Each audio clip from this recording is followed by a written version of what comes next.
Welcome back to RIPP Superchargers, and thanks for stopping by. Those of you stopping by for the first time are probably looking for a little bit more power for your Civic Type R.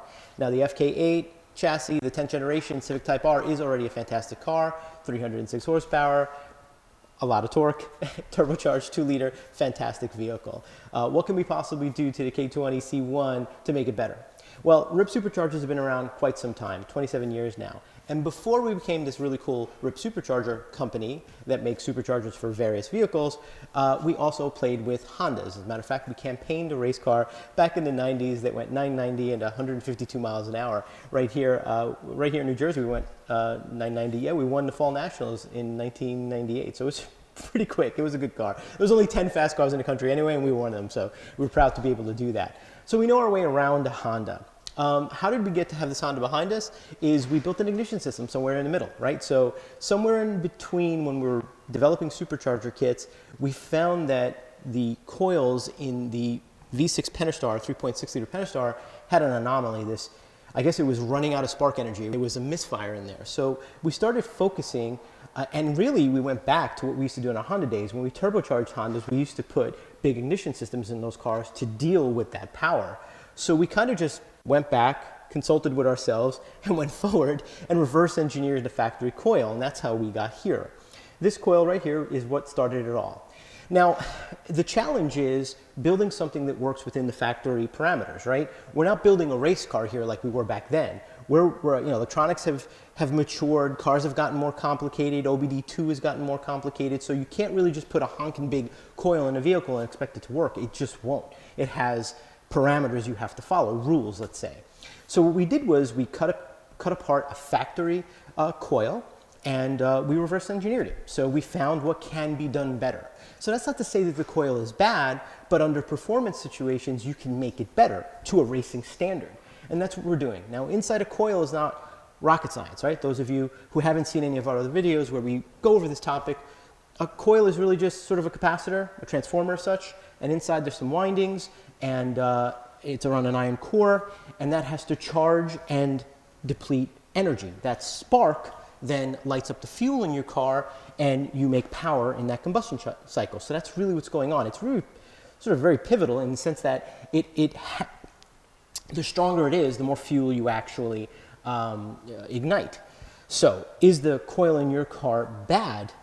No, it's a good coil. Honda makes a fantastic product. But can it be made better? Yes, and that's what we're doing here. And I'll explain. So here you'll see some of the stuff that we already make. And so we do the Hemi, which is this one right here, and we do the Toyota, which is completely redesigned because we have the room in the packaging there. So in this particular case, we were able to get 44% more power out of this one.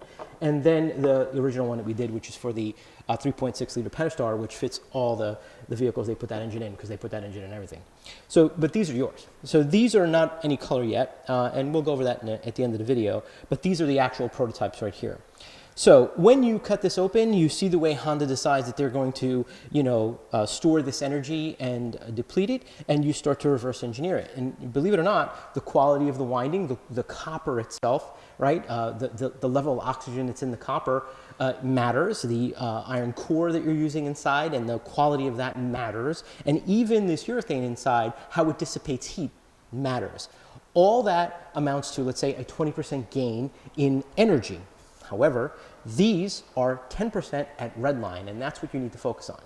So if a coil company says that they're 20% more powerful, it may be at one particular point, and that's what they're advertising, but we don't like to advertise that way. We're telling you that at redline, 7,000 RPM, we're 10% more powerful than the OEM, and that's a big deal. How's that translate to your daily driving? Well, not everybody's at 7,000 RPM every day. God knows every guy with a Honda and a loud muffler sounds like he's at 7,000, RPM every day, but we know you're not there every day, right? You're in those mid RPMs, and that's where we have 20% more power over your factory coil. And that's where you spend a lot of time, and that's where the vehicle will feel a little bit more powerful, chunkier in the torque curve, chunkier in the horsepower curve, more responsive, gets better gas mileage at those lower RPMs. And when you have to come out of a corner and dig into the throttle, you'll feel that. So what are we doing here? Here we have a dyno.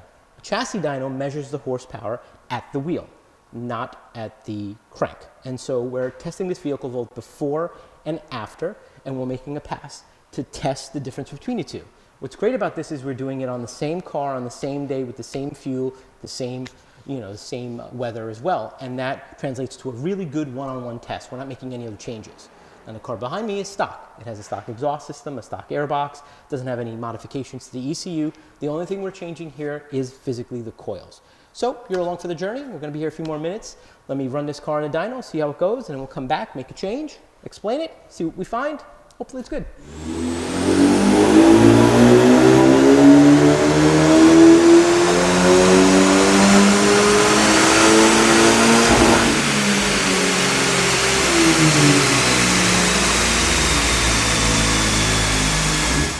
We're back.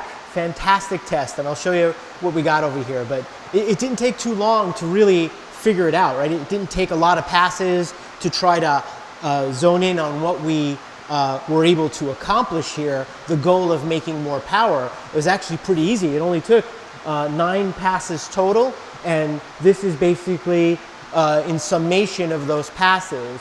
So what you're seeing here is pass 6 and pass 8.